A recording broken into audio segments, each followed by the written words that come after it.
Hey, Oh, welcome back to Murphy and Crash Crash Bandicoot. And at least Sean is figuring out the nooks and crannies of our giant high bridge friend. or at least we thought I was. We're gonna take that back and never speak of it again. This is a reminder to wear a mask. Yeah, wear a mask outside, kids. Social distance. Don't talk to Because the strangers. goblins will get you. Yeah.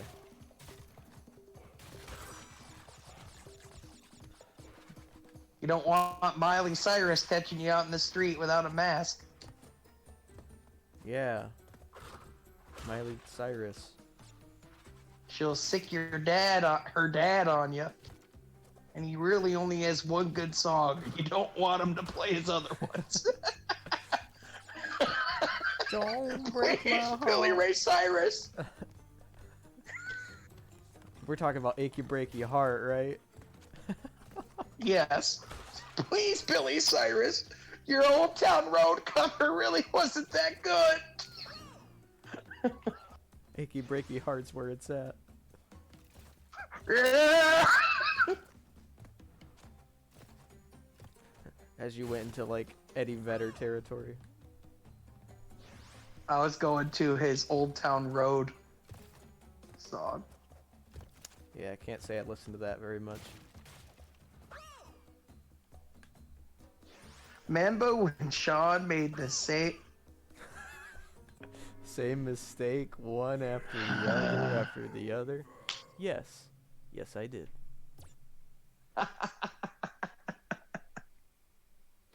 At least you just get to sit back and watch my misery and comment on it. You don't Oh. have to live it.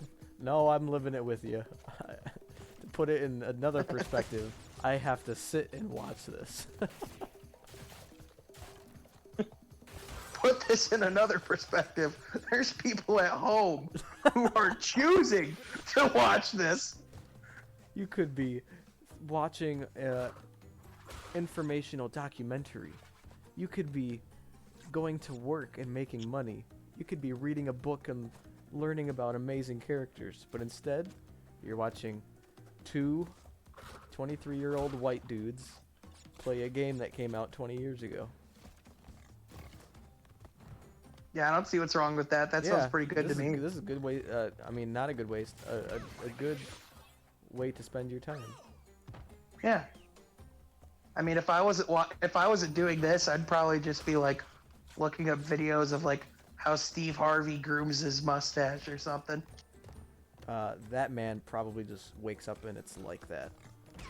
Yeah. It's beyond explanation. It's making me stutter. That's how amazing it is. I think he just wakes up to the sound of his mother yelling, "Welcome to the Family Feud." I just picture Steve Harvey's mom looking the exact same and sounding the exact same as Steve Harvey. It's just, instead of just being a bald man with a mustache, she has a full head of hair. Nope, she's bald and has a mustache too. Yeah. Steve Harvey, if you're watching this video, I apologize. Also, I did not know you liked video games. I didn't know you knew what a Crash Bandicoot was. Then again, we didn't think Liam Neeson did either. Yeah, I forgot he lived with me. Poor Liam Neeson's getting forgot about all the time. I just thought it was freaking Nicolas Cage. I mean, is that any worse though? Nick Cage is great too. I don't know if anyone's used the word great with Nicolas Cage in a while. He was great in that Spider-Verse movie. That's true. Yet again, that part was born for him. It's true. He was really good in that movie. I liked him in that movie. Oh yeah, that's one of my favorite movies of all time. kind of hard to complain about any of the voice actors in that one. They all did pretty John good. Mulaney stole the show. John Mulaney is the show. I would watch a True. movie just with Peter Porker. And that just made me think of John Mulaney voicing the Big Show. Well, it's Earl. the Big Show. Wah! It's the Big Bad Show Show tonight. tonight, oh. We should make a fandom podcast about his Netflix sitcom, The Big Show Show. I tried watching an episode of that. It has to be terrible, right? If I was 13 years younger, I think I'd watch it. But I'm in my 20s, so I'm good. You know, that's kind of what people say about wrestling. Yeah, here we are. It's fair. We still watch it. Hey, I took like 10 years off of watching it. That's true. And then you became friends with me. Yeah, and I didn't start like watching it again until this pandemic started. It was kind of a, oh, I'll give it a shot as like a time filler, and I watched the stuff I watched when I was younger, and I'm like, you know, the stuff is still great. Like, probably partially a nostalgic factor, but I can also defend the art that goes into it too, so. Right. Alright, now I gotta ask. Top 3 favorite wrestling matches of all time. 3 wrestling matches. Yep. Number 1 is, it came out before we were even born, or around the time we were born. I think it was WrestleMania. I refer to them as years and not by the numbers, because I lose track of the numbers. But WrestleMania 97, it was Stone Cold versus Bret Hart is number 1. It was a submission match, which is not something Stone Cold is known for. But it was a match that kind of gave like a big, like more attention to Stone Cold for being that character. Number 2 would probably be Ric Flair's last match, which came out in 2008. He wrestled Shawn Michaels at WrestleMania. And then I think third would probably be the 2007 Royal Rumble, because I like Royal Rumble matches, and The Undertaker won that one. So that's my 3. Let's take a look at your top 3, Sean. That's a solid list. Because for those of you who don't know, I watched wrestling when I was very young, and then when I became like a freshman or sophomore in high school, which would have been 2011, 2010, around that period, I had realized that it wasn't cool to watch wrestling anymore, and so I stopped. And that was about the time that Sean started watching it, and he's watched it since. When you put it that way. And Sean and I are the same age. So, my number 1 match of all time is Money in the Bank 2011 CM Punk versus John Cena. Ooh, CM Punk is great. I think when wrestling is at its best is when, even though you know it's staged, when it blurs the line Between reality and kayfabe. 100%. And that match, even though wrestling is staged, you know that the results are predetermined, the genuine curiosity and wondering what was going to happen, I think just makes it one of the greatest wrestling matches of all time. I can get behind Also that the one. fact that it happened in his hometown.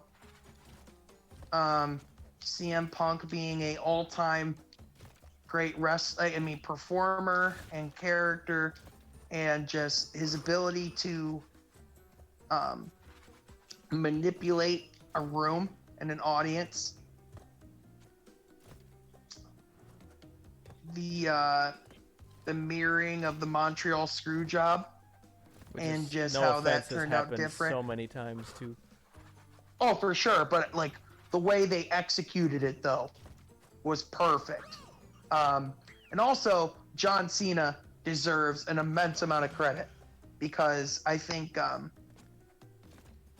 he often doesn't get the respect he deserves, and I Agreed. think he's one of the greatest wrestlers of all time.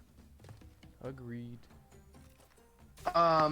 Number 2, I'm going to go with WrestleMania. I believe it was either X7 or 18. It was The Rock versus Stone Cold, when Mr. McMahon and Stone Cold team up. And I just, going back and watching that match, just realizing how electrifying The Rock and Stone Cold were, how great they are. And then my third favorite match of all time is actually from this year, and it is the Stadium Brawl match in AEW. It was the Inner Circle, which is made up of Chris Jericho, Jack Hager, Jake Hager, who is formerly Jack Swagger, and some other amazing wrestlers versus Kenny Omega, Dallas Page, Matt Hardy, and the why am I struggling to think of their name right now? Amazing tag team. Anyway, it's just it's a match that makes it showcases everything I love about wrestling. Just how wrestling can be like super ridiculous, an amazing spectacle that you can marvel at, but also something that like can take your mind off like crappy things just for a couple hours. Mm-hmm. And I think especially during this time, I think that's something that's more important now more than ever. So like the amount of genuine joy that match gave me with the circumstances of a global pandemic and isolation, and the ability to share that with a friend and to laugh about it was just like a really awesome experience. Plus, Chris Jericho deserves to be on that list somewhere because Mm-hmm. he's Chris Jericho, the Ayatollah of rock and roll. A little bit of the bubbly. Little bit of the bubbly. Now, I have a random question I'm ready. because you watch AEW and I don't, and so I'm not familiar with a lot with what's going on there. And then obviously, because WWE owns the rights to a lot of the names that wrestlers are given. So like, Right. for example, you said, what was it, Jack Yeager or Jack Hager? Jake Hager. Yeah, Yep, Jake like Hager. formerly Yep. Jack Swagger. I'm assuming that Jake Hager is his like given name or a stage name that he developed for that company because he couldn't bring Jack Swagger with him. Yeah, so Jake Hager is actually his real name. And the reason why they're using his real name is because after he left WWE, he actually became a real cage fighter and is actually still cage fighting, I believe, to this day, on top of wrestling, for Bellator, which is the alter. Essentially, it's like the TNA UFC. to UFC. Yep. Or the AEW to UFC. Although I would go TNA because AEW is better than WWE. Bellator is not better than UFC.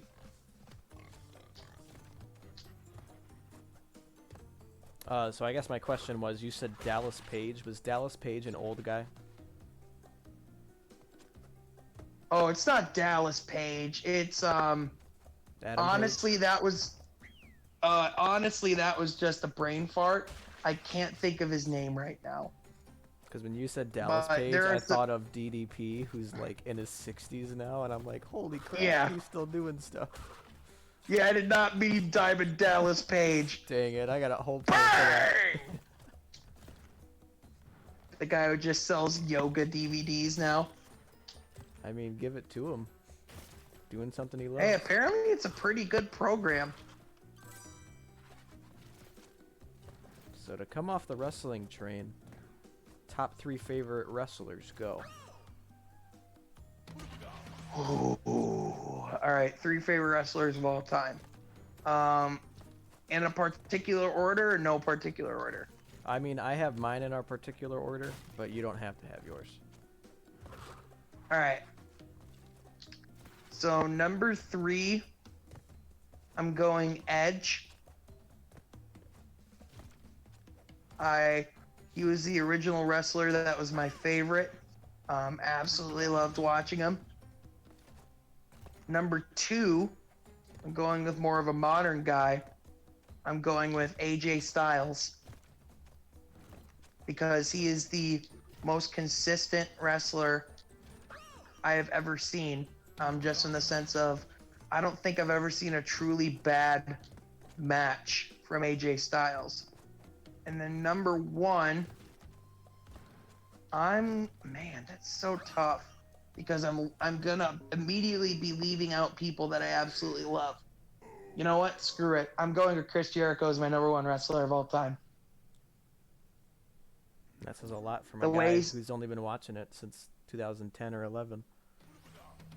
Well, the thing is about Chris Jericho is, even just in the short time that I've been watching wrestling, is he constantly reinvents himself in so many different ways that you can point to his heel run when he was facing Shawn Michaels. You can go to his Y2K stuff. You can go to his list of Jericho gimmick with Kevin Owens and the best friends gimmick there. You can go to his AEW reinvention where he's going in and going a little bit of the bubbly.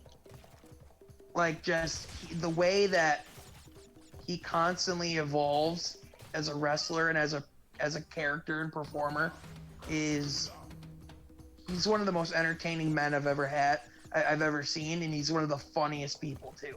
So I love Chris Jericho. Interesting. What about you though? Your top 3?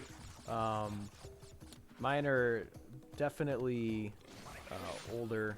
I guess they're not older wrestlers because all 3 of them were around about the time that Chris Jericho and Edge were either starting to make a name for themselves. Because you said Jericho, Edge, and AJ Styles, who's definitely newer than the other ones that I have. Number 3 is definitely Mick Foley. To me, if I was going to be a wrestler, like a pro wrestler, I imagine it's impossible. I don't really have an interest in doing it. It's just something I like watching. But if I was going to do it, I would not have the body that you would think to do something like this. I'm not a big dude. I'm not muscular. I'm not super ripped. And Mick Foley kind of carries that same weight, even though he's a larger man. He's not smaller like me, but he doesn't have the body of like a WWE champion. Like, you don't envision Seth Rogen going out to take on Conor McGregor and winning, like walking away. To put it in that Well, aspect. now I want to see that. Let's do it. And as I'm a lover of movies, and I like stunts and how stunts are worked in action movies, and Mick Foley kind of brings that to wrestling. He's kind of like the stuntman of the wrestling world. And then, like the 3 faces of Foley, he was one of the first wrestlers to have 3 different characters go alongside of each other. So Mick Foley's number 3. Number 2 is going to be Kurt Angle, who is the 1996 Olympic gold medalist winner, but then started pro wrestling On a broken neck. with a broken freaking neck. And a couple years later, he started pro wrestling. Reason I like Kurt Angle so much is because I was an amateur wrestler. I started doing it in elementary school and did it all the way through high school. I didn't go to college for it or anything. I wasn't bad at it, but I wasn't Kurt Angle at it either, but watching wrestling and then thinking like, oh, this guy's doing moves that I'm learning how to do at school after school every day. And it was kind of like I felt a bond there with that. And so Kurt Angle's number 2. And number 1, because I like a wrestler who has their own style, my number 1 is Jeff Hardy. Because he, both with his moveset and then the way he presents himself in the ring, he's his own guy. He definitely is his own guy. And we can't forget about his match against Sting at TNA. Yeah, less talk about that, the better for Jeff Hardy's sake. Oh man, now Jeff Hardy, you know, it's one of those things where, in the time that I've seen him wrestle, he's only just kind of been like the thing that I wish I would see more of from Jeff Hardy nowadays is just more of kind of like a reinvention, you know, which like I don't blame him, you know what I mean? Like he has something, you know, if it ain't broke, don't fix it, especially when it's, you know, that great of a gimmick, that great of a look, that great of a style, you know? But I think what I love about his brother Matt is the constant evolution. I mean, he had the broken character that's just absolutely ridiculous. Literally one of my favorite things in entertainment ever is the broken Matt Hardy gimmick. It's because of how much fun I had watching that stuff. Like, ah, yes! Like, it's just so silly, and I love it. See, that's where our perspectives of watching this stuff at different times in life is totally different. Because when I grew up watching wrestling, Matt Hardy was the other guy. He didn't do anything different for 20 years, and Jeff Hardy was the guy who reinvented himself. Because you know him as the guy who paints his face and does the flips, and that wasn't always the case for me. That came towards the end of me watching it as a kid. So I can respect your viewpoint on it, though, and it makes sense. Oh yeah, and it's not a criticism of Jeff Hardy. It's just like, you know, I mean, he probably only has like a few years left wrestling, right? He's doing a couple too many flips. He's doing a lot less flips these days. He's still doing too many. They have that man go out there and do swanton bombs off ladders all the time.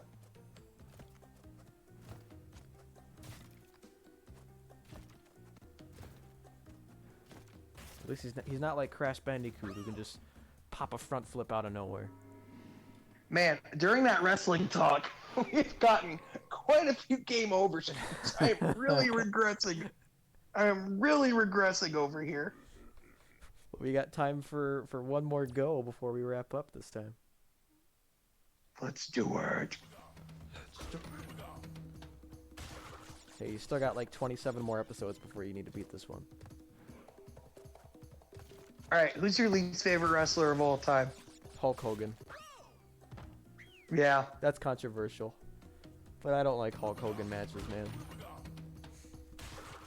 Well, I mean, it's kind of the secret of, like, Hulk Hogan was, like, this great, like, larger-than-life character. Wasn't really that good of a wrestler, literally ever. And for me, I've talked with you about, like, my position on certain wrestlers today and what they're doing wrong. And one of it is, like, obviously wrestling's fake, so when you punch a guy, you're not actually getting punched by the guy. But for the sake of the art, you're supposed to act like you got hit. Like if you're watching, right, you have to sell your moves. If you're watching Jason Bourne punch a bad guy, but the bad guy's not taking the punch like he got punched, then it's not gonna look real. The movie looks bad in that way. So the stuntman has to sell it. He has to sell the move like he just got punched and broke teeth and is concussed and all of that. And the same thing applies to wrestling. And Hulk Hogan sometimes just wouldn't sell stuff. And I understand that adrenaline can motivate you to move through pain.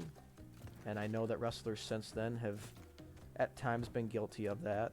John Cena's been guilty of that a couple times. But Hulk Hogan's always done that. I don't think he ever changed. When a Hulk Hogan match comes on during a pay-per-view, I skip it. And that's very controversial because he's one of the characters that even people who don't watch wrestling have heard of who Hulk Hogan is. So, Right.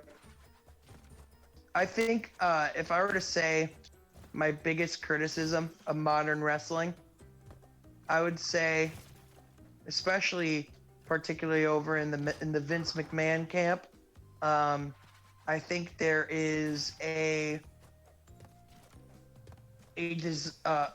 emphasis on athleticism and a lack of emphasis on storytelling. And I think wrestling is at its best when so you have to jump Dang off it. that turtle to make that jump. And yes, you hit the hot chick away, so you can't do the bonus. thus game over. Sad day. But you want to continue this next time on our daily I dose of morphine? guess. Yeah, I'm gonna have to. Bye.